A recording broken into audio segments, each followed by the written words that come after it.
Our Kyle Brandt is here. You know him from Good Morning Football. You're about to know him from NFL Classics. After further review on Vice TV starting September 3rd. What's going on, buddy?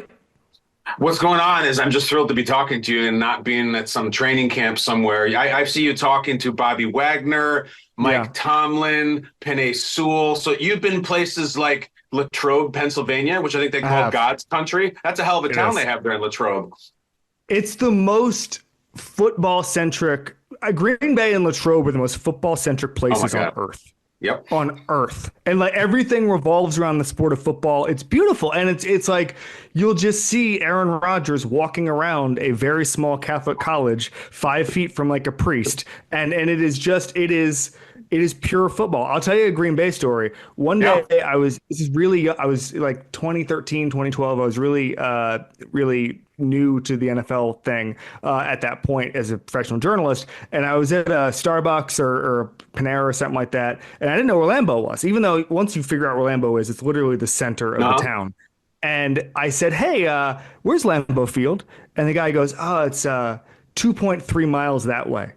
And I was like, 2.3 miles? Like literally everybody's a map quest towards Lambeau Field because it is the center of their universe. I've never seen anything like that. Yeah, it's like if you were to go be in the Vatican and be like, so where is it? Where does the Pope live? It's right down that way. It's 1.4 kilometers to the center. That's what they would tell you.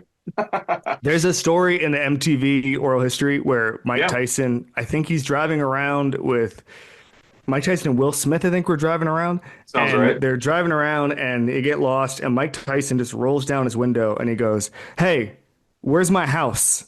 And the guy knew where Mike Tyson's house was. And he gave him directions back to his own house. That's when you know you're the center of things.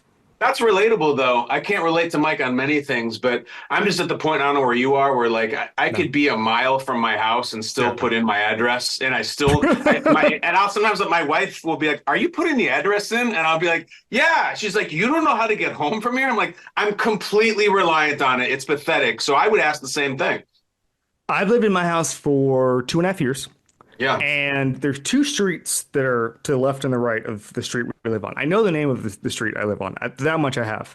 But when my wife is like, hey, pull out towards this street, I'll go, which one is that? And she'll go, you've had 3 years to sort this out. The one is, it's very easy. There's only two streets. And I'm frankly probably going to die in this house in like 60 years, 70 years. Sure. I will never know which street is which. I don't know the street. What are you going to tell me next? To turn east? I don't know what east is. I don't know where I'm going. Don't tell me that. Come on. We have technology for a reason. Okay. We'll start with football real quick. So just a second ago, Joe Flacco was named the starter of the Cleveland Browns.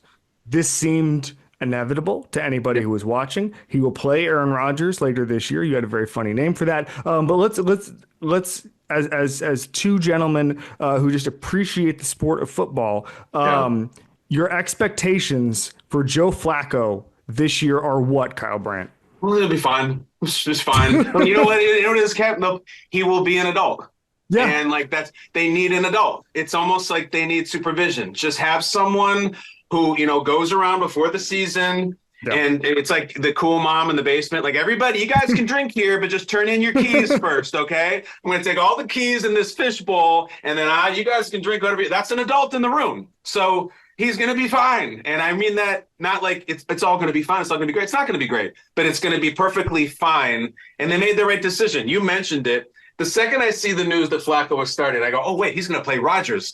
Is this going to be like the oldest matchup ever? That's 40 and 41, 81. Is that the oldest ever? And then I Google, and then you Google, and immediately the AI answer comes through. It goes, no, actually, it was Tom Brady and Drew Brees a few years ago. I'm like, oh, yeah. So it's close. But it's not the oldest ever. That was Brees and Brady in a playoff game. Yeah, and then there were a couple of things when Brady was setting all the records.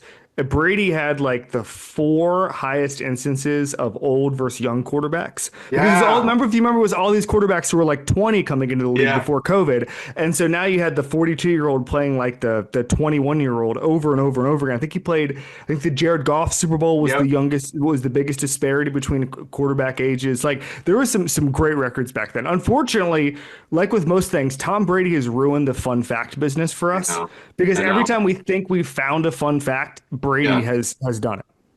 Yeah, there's a famous episode of South Park called Simpsons Did It, where the South Park guys can't come up with any Yeah. storylines because the Simpsons have already done it. This is like it's Brady did it. That's where we are in the NFL. Brady did it. Brady did it. Expectations for Rodgers. So my feeling is the Flacco, it's almost two sides of the same coin, where it's like they're both going to be fine, different levels of fine because of what Rodgers' peak is. I think Rodgers is going to be like the 15th best quarterback in football, and that's going to be enough to get them to the playoffs, and it's going to be fine. And we underrate sometimes, even with his decreased mobility, we underrate the ability to just know what to do with the quarterback position. Yeah, I also went to Latrobe, Pennsylvania. So I was at Steelers camp. Incredible local Scrapple if you're looking for a breakfast place. And did you go to Sharky's? I did go to Sharky's. I took my son there, yeah. We had wings and pizza, and it was good, really good. I'd never been, but I read an interview with TJ Watt where he said all the boys go to Sharky's. So we went, we shot pool. Like it's a cool hang in Latrobe. But I remember standing next to the practice field. I was talking to a Steelers PR guy who was just a very nice guy. And he had some things that were, honest, some things that were positive. And we got to Rodgers and we're just talking about him, what a unique guy he is. And he's like, listen, it's when he throws the football, it still blows you away. I've seen everybody come through here. He still looks so different when he throws the ball. I think 15th, what you just said, is good. And I always come to this point, Kevin, right now, like there's such pressure on someone maybe like you or me. Every year you got to make your playoff picks. You have to pick your teams and your wild cards and your division winners, and everybody just completely skewers you for how stupid you are, how much on drugs you are, and you get them wrong. Like people just hate the picks. I don't understand why I look around at all my colleagues every single year and people don't have the Steelers in their playoff picks. You get a free one. You always pick the Steelers. The Steelers are the free space in the middle of the bingo card. Put your little token on that. They're not going to do anything after they get there, but you're not asked for that. You're asked to pick playoff teams and watch. Last year, this year, there will be people, Kevin, that you and I know and respect who won't have the Steelers on there, and I don't understand why. Do you not know? Every year they win. It's the most publicized thing in the NFL that Tom doesn't have losing seasons. So Rodgers, Duck Hodges, Mason Rudolph, I don't care who the quarterback is. Okay. Put the Steelers in the playoffs. You'll look good. I completely agree with you. They're going to make the playoffs. I don't think they're going to win a playoff game, but I think they're going to do a classic Tomlin season. And again, the amount of quarterbacks that have no business winning a game that Mike Tomlin has brought to the playoffs is astounding. Names that like the best. I think everybody. It's not a unique thing to say that Mike Tomlin's should be. I've said this in the past. Mike Tomlin should be rewarded retroactive coaches of the year awards because of what he was able to do with Brown and Bell and what happened afterwards. And we've seen this and what will probably happen with Pickens, but the other side of the ball, all of those quarterbacks amounted to zero. They weren't even rostered. They weren't even rostered. They made the playoffs and then they weren't rostered. They like were on the practice squad. Or like most of them, like Duck Hodges, I believe, is just on like Instagram somewhere. That's it. Yeah. Mason Rudolph's in Pittsburgh because they like him. But otherwise, he went to Tennessee and was a non-factor. Like Mike Tomlin literally creates solid NFL players out of thin air. And it's the Rudolph thing. Sometimes he brings them back after he creates them. That's why when there was this draw, we got to get Rodgers. I'm like, sure, get Rodgers. But honestly, if you just go into the season with Mason Rudolph, it doesn't change much for me. No. I still know that you're going to be looking there right on the cusp in December. So it's an odd thing that they bring in Rodgers, who's one of the most wonderful quarterbacks to ever play the game. And I don't think it's going to affect their season rather than if they just had Mason Rudolph. I think they'll end up at the same place. It's weird. All right, here's what Duck Hodges is doing. First of all, what's he got? Is his name Devlin? His name's Devlin, right? Devlin Duck Hodges. What's he doing? So he goes 3-3 as a starter in 2019. Yeah. Then he was cut by the Rams in the preseason 2 years later. And then he had one season with the Ottawa Redblacks. I don't think it went that well. He is now engaged to country singer Lainey Wilson, and he seems to just be hunting. He's 29 years old.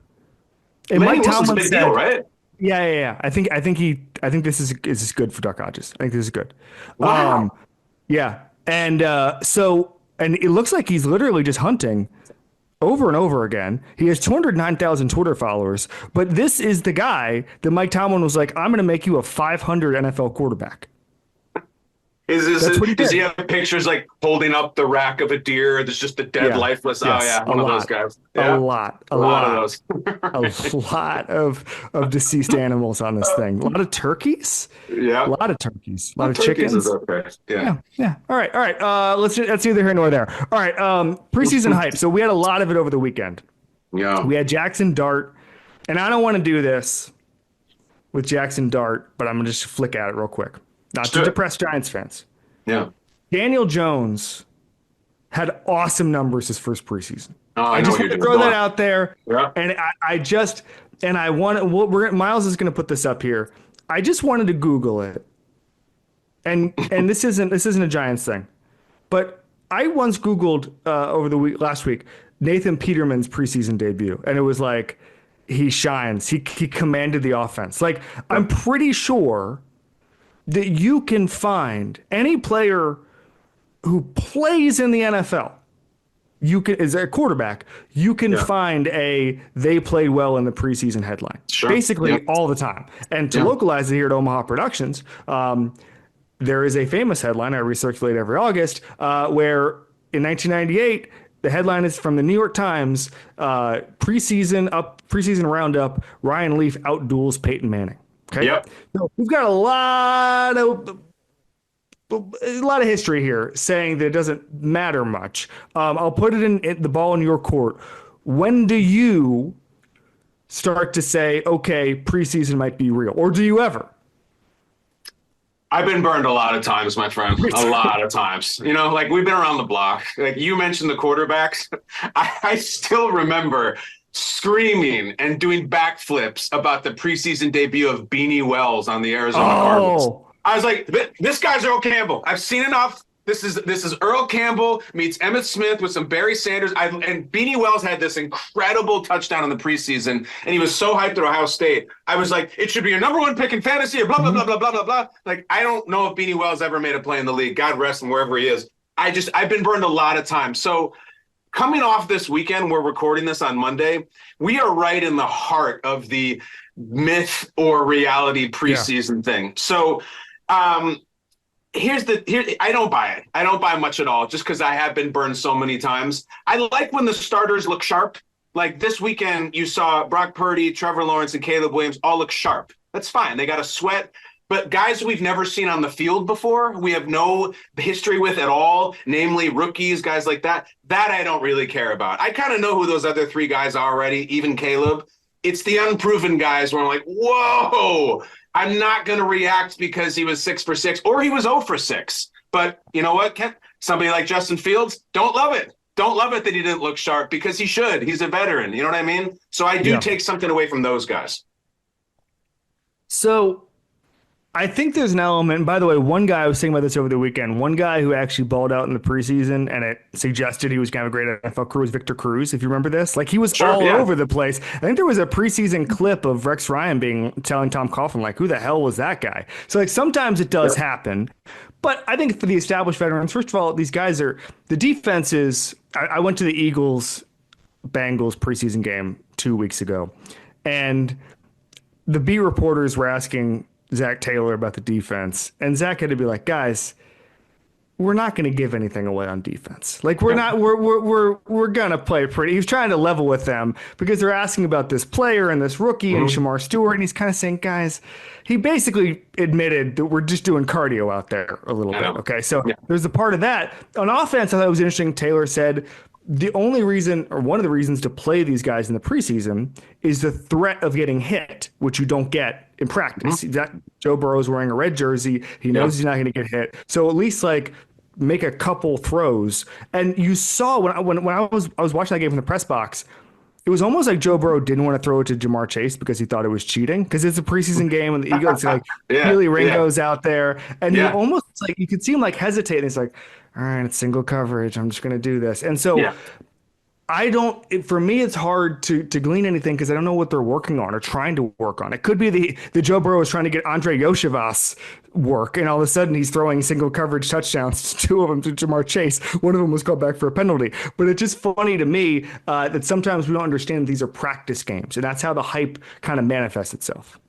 I think the preseason is going this year where the draft went this year, where it's just such a media event. It's such an interesting angle on media. What I mean is preseason, I call it fake Christmas. It's like the presents are here, but they're not the real presents. You can't really open them yet.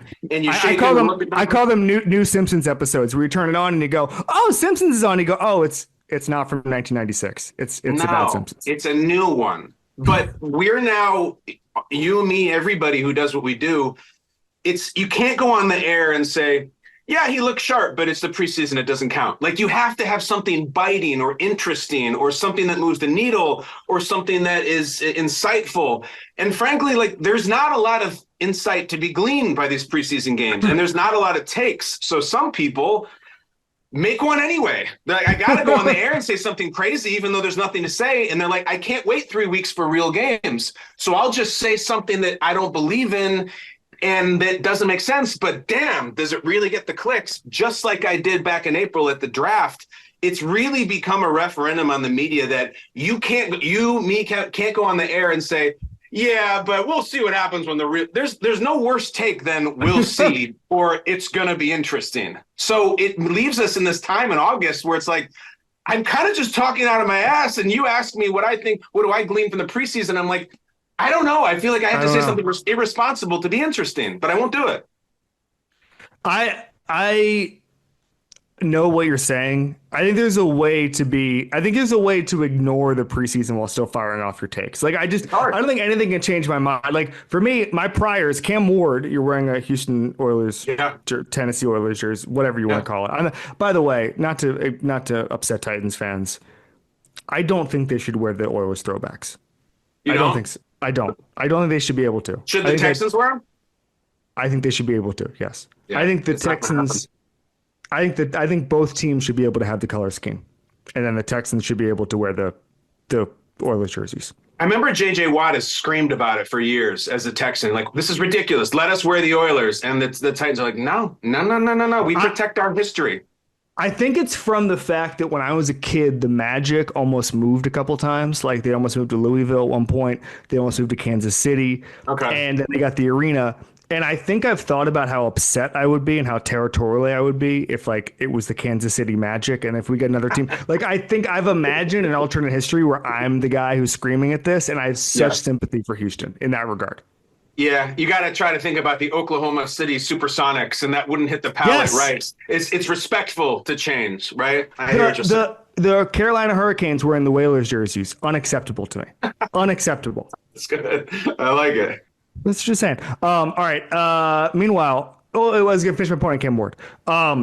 Is like, he's making these awesome throws. Van Jefferson dropped one the other day. There is nothing that Cam Ward could do in the preseason that would get me off the bandwagon. Not anything. Now, there's things that can confirm my priors because I knew what kind of player he was. And by the way, if he was just doing safe throws, I'd go, oh, he's just testing out the basics. Don't worry about it. Literally, there is no way you could get me to change my takes from a preseason game unless literally somebody gets hurt or they go like 0 for 17. Even then, I don't want to do it. The first preseason game, if you saw him and it was a pick six, and he lined it up behind the guard and like all of that, you're still in.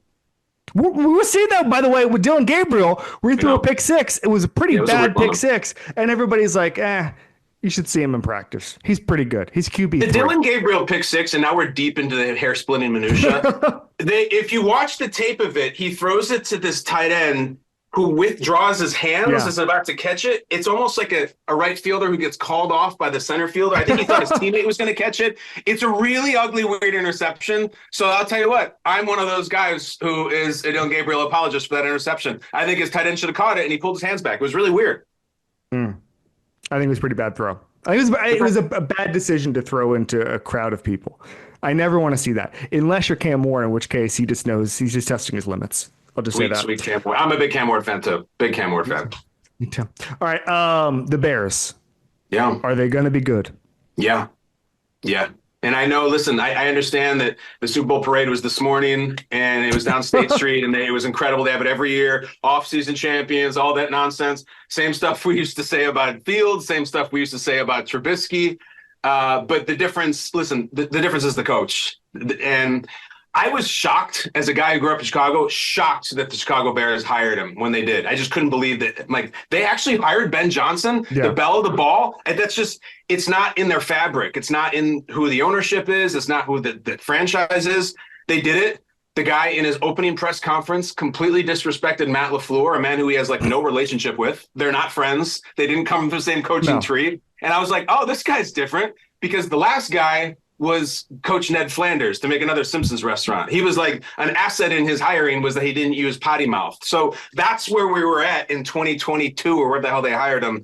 Ben Johnson uses it a lot, calls out his quarterback, his rich, privileged NIL quarterback who's had his butt kissed for the last 10 years. Johnson doesn't care. He rides him, airs him out in the press. It's awesome. I think he's going to be the difference. Everybody knows they have the roster. They had the roster last year outside of a rookie quarterback. I think they have the coach now. I think they are going to be good.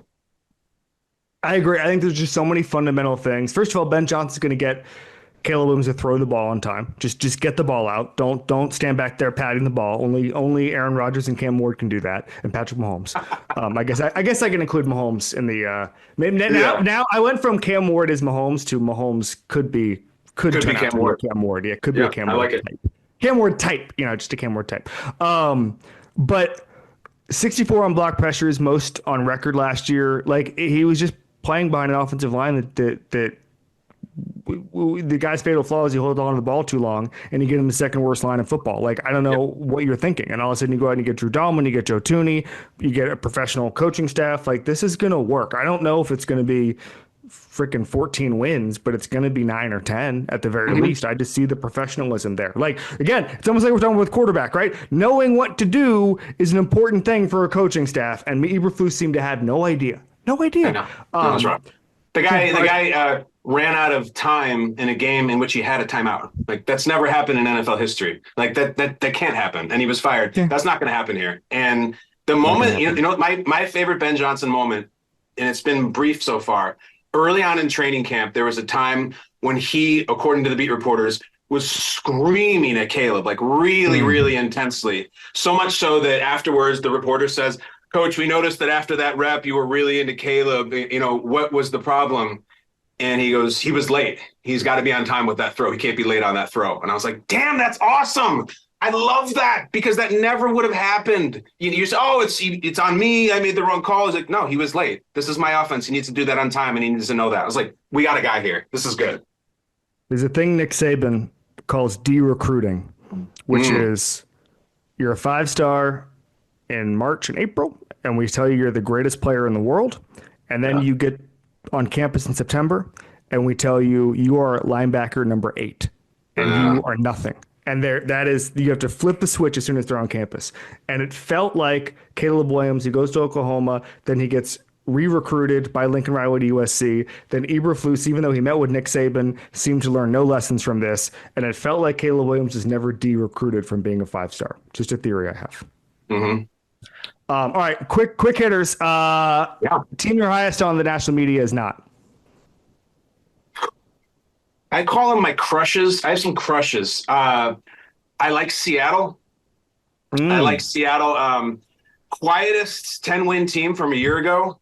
And all the heat is off them for a couple of reasons. One, there's a Sam Darnold prejudice. Fine. There was a Geno Smith prejudice before that. They went and won games. No one really knows what the deal is with the head coach. He's still young.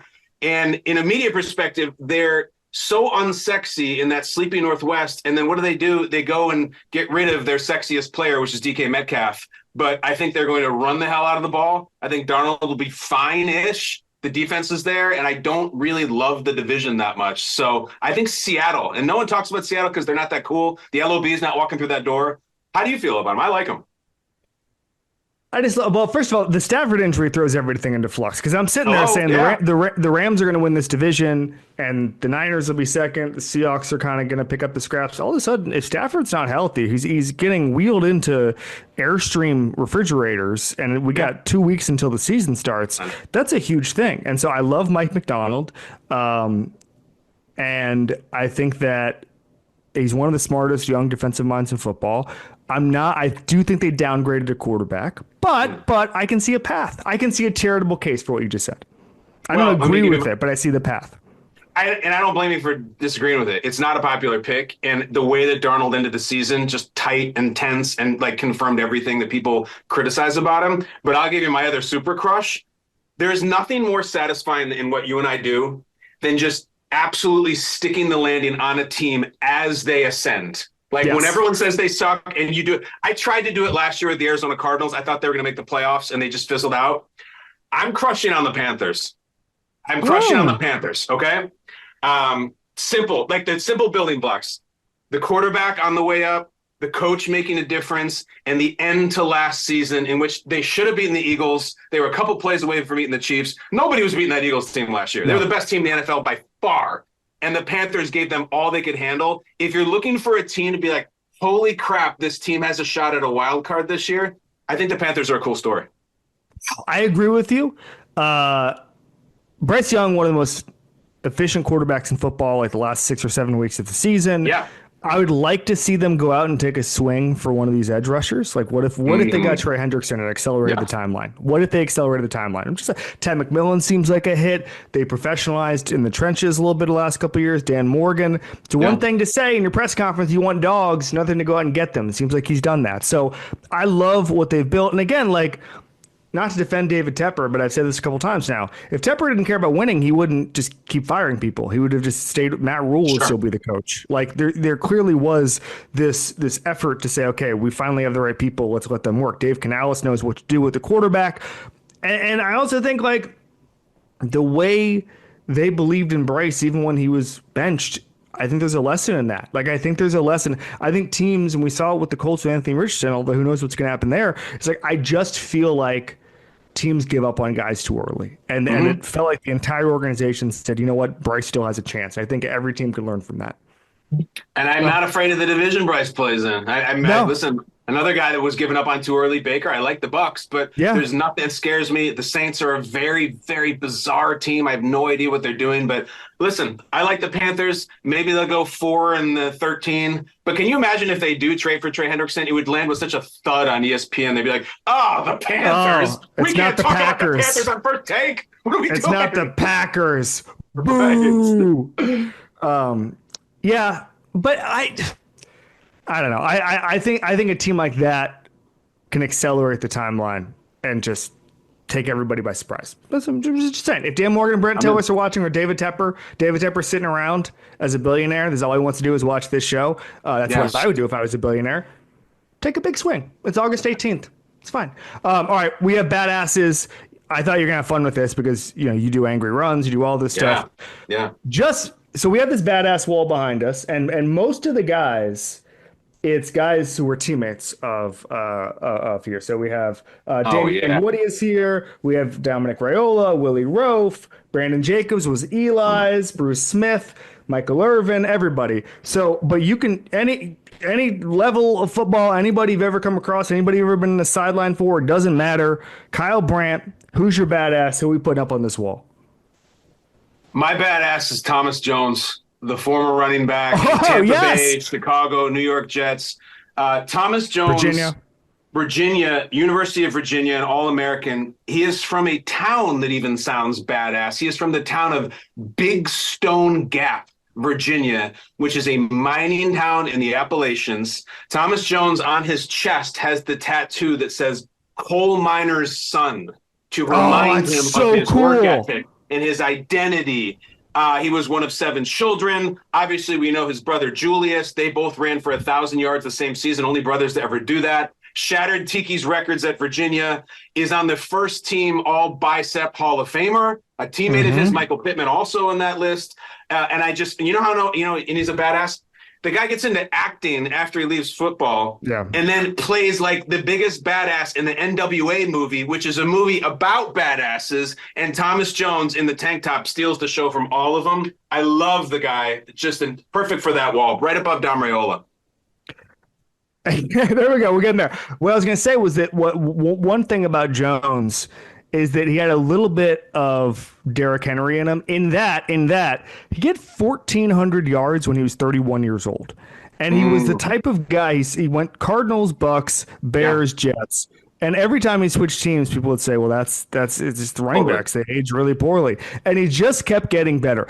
I'm looking at this right now, from 2007 when he was 30 to 2009, he went from 1,100 yards to 1,300 yards to 1,400 yards. Amazing. With 14 touchdowns. Like, he just kept getting better. That's the sign of a badass. That's a great call, Kyle Brandt. Good job. Good job by you. I love him. I love him. As the Bears fans will remember, to your point, Kevin, he's on the Bears. He's pretty good. They draft Cedric Benson, top 10 pick. It's his job. Take it over. All of the fans, all of the coaches, all of the players on the Bears were like, we need Jones in there. Never mind Benson. Jones is tougher, stronger. God rest his soul, Cedric Benson. But Thomas Jones would be like, bring it on. I'm a professional football player. I know what I'm doing here. And well into his 30s was still dominating. There's nothing cooler than the old guy fighting off the young guy. There's nothing cooler than that. Like a space cowboy is like, this is my first rodeo type of deal. No, it's the best. And by the way, I really like the collage over your right shoulder. It's not just the clutter. It's not just the decoration. And Dom Raiola, I don't know if you had this one. Who chose Dom Raiola, by the way? Do you remember? Dan Orlovsky, and it was because Dom would go out and start screaming at whoever in a road game, would just scream at whoever. If there was a Vikings fan who'd go screaming at a Vikings fan, they're playing in Washington, and Dan Snyder has Tom Cruise on the sideline. And without skipping a beat, Raiola sprints to Tom Cruise and just starts screaming that Top Gun sucked. He did? That's great. I mean, it's terrible take, but like, who cares? Well, that's not the point. I think he was in the moment. He probably doesn't believe that Top Gun sucked, but he's just trying to hype himself up. I remember when I used to work with Jim Rome in radio, Dom would come on all the time, and Rome was big in Detroit. And when they went 0-16, at one point, Dom went on the local radio show and called out all of the Lions fans who had booed them and said, if you want to boo us, come and meet on my front yard. I'll give you my address and we can settle this on my front yard if you want to boo us. His own fans. I mean, it's like that was Dom Raiola. I'll never forget it. See, it doesn't matter. Lions fans, Tom Cruise, doesn't matter. All right, last thing. Doesn't matter. We call it one rep back. And so normally if it's a player, we'll say one playback. With GMs, we've had a lot of success with one draft pick back. Brian Gutekunst really wanted to draft Frank Gore, wishes he had ignored the injury concerns and got him in. Brad Holmes wishes he'd gotten Puka Nacua. A lot of that going around, obviously. Who was the other Puka Nacua? Oh, Brandon Beane wishes he had Puka Nacua. There's a common theme, which is everybody wishes they had drafted Puka Nacua. But anyway, for media members, we do one take back. Yeah. You get to take back anything that you've said, predictions, otherwise, the past 2 decades of Kyle Brandt media, or on TV, reality TV, whatever it is, you get to redo it. What are we going with? I have lots that I could do that are your stock standard. Like, last year I didn't pick the Eagles to make the playoffs. Like, just blew it. Those are fine. But mine is a little bit different. I would take one audition back in my performance in that audition, and it relates to football takes. In about 2016, Fox Sports 1 was blowing up. And they were having all kinds of new programming, and they had brought in Colin, and they had brought in Whitlock, and they're paying things, and they were just like, we're building something here. And I went in there and I auditioned to be part of a talk show with Jason Whitlock. And you would do dummy segments as part of an audition, and you would just go and talk whatever. And I went in there like loaded for bear because I thought they were looking for bold and brash and just all kinds of crazy hot takes, which they were. It's the only time in my life, on camera, off camera, over to that, really, really in my career have not been myself. I've been playing a character. And I went in there and we talked about one quarterback whose name I'm not going to mention because he's been through enough. But I completely destroyed this quarterback, saying things that I don't even believe, that aren't even justifiable. I kept using this really vulgar, sexually charged word in an audition. And they're like, stop, you can't use profanity. And I was like, it's an audition. Who cares? I'm trying to make an impression here. And I just went off on him. And it's a guy who's didn't deserve it and was just an easy target. And I remember leaving the audition, which of course I wasn't hired for, just feeling really grimy and feeling low class and I had crossed the line into something I didn't want to be. And I always regret that. And that tape is out there somewhere and maybe it'll surface, but I just felt gross at the time. And I try not to feel that way in my career. I had to do one dummy audition and I didn't know they sprung it on me. And I was like, it was like a, hey, let's just see what you got here after, I think it was with Bleacher Report. And it was like 2013. And they like, this guy was like, can you have lunch with me? And I was like, sure. And then they were like, hey, and then the whole, I go to their office and they've got a whole like crew ready. And they're like, hey, let's just see how this would look. And then I think Sims was there, but he wasn't on the dummy audition. I think Lefko was hosting me. I have to ask Lefko about this. And they just started asking me about like a bunch of insidery questions. Like, what are you hearing about the Browns free agency? And I'm like, I don't know. I'm here for lunch. And so that was awkward. So we've all got our dummy auditions that. There was 100% Lefko running that thing. I feel like that was in I don't think he was responsible. Area. I don't think he was the one that sprung it on me. He's an amazing person. And I remember Sims was like in the newsroom, I remember, and seeing him. But then I don't remember the particulars of why they sprang an audition on me. But I didn't get the job. Too. Did you just have to start improvising? It was just stuff like that. Well, I was just like, I didn't make calls for a dummy audition for a company I didn't know was going to audition me. And I also don't know what this is because this isn't a TV show. So I don't know. Yeah, I don't know if people audition for TV. Do they still do that? Like in the era of just pods and digital shows, there's still dummy auditions, dummy segments? No. God, it was hard. I did a bunch. I did it with Colin and like Nick Wright and all Jason McIntyre. We'd sit down and just talk. Joel Klatt. We'd be out there just talking about like, do we really believe the Warriors? Can they really survive on just 3-pointers? Like we'd be just screaming about stuff that wasn't ever aired. It's a weird process. Well, it's like chemistry tests, like the famous stories about The Office, about how they just used to have different Jim and Pam's. They were doing that with us, and now they don't do it anymore. They should. We should bring it back. Yeah, come on. I missed those. At least they had good results. All right, Kyle. Thank you, buddy. NFL Classics After Further Review is the show. I know you do a Bears game. That's close to your heart. Yeah, we do Bears Cardinals. We do the Bears if we thought they were game. And the Dennis Green game, Urlacher, Matt Leinart, all it was amazing. So fun to watch. We watched it with Brian Urlacher and Sebastian Maniscalco. It was incredible. Yeah. I was working at the Chicago Tribune that year on the desk, and I remember everybody's filing their stories and stuff. Yeah. And then it was like a bomb went off when people were like, you got to watch this Dennis Green thing. This is crazy. And we turned on ESPN News, which you could do at the time, and watch the press conferences. And I've never seen anything like it. And the Bears were such a good team that year that it just felt like it was part of the momentum building, that Dennis Green's having a complete meltdown over how good they are. It's aged oddly because young people watch that. They don't understand the phrase he's using. What does that mean, the Bears who are who we thought they were? You have to know the Cardinals 2006 preseason schedule to know that they played the Bears in week 3 of and he's saying, they showed up how we thought. It's an odd soundbite that no one understands if you weren't there, but it's just part of what made that game. So Tony Kornheiser's in the booth. Kurt Warner is on the bench. It's an amazing collection. Brian Urlacher has 20 tackles. Edgerrin James has never been more washed than any player ever. It's so fun to watch for 50 different reasons, not the least of which was Dennis Green.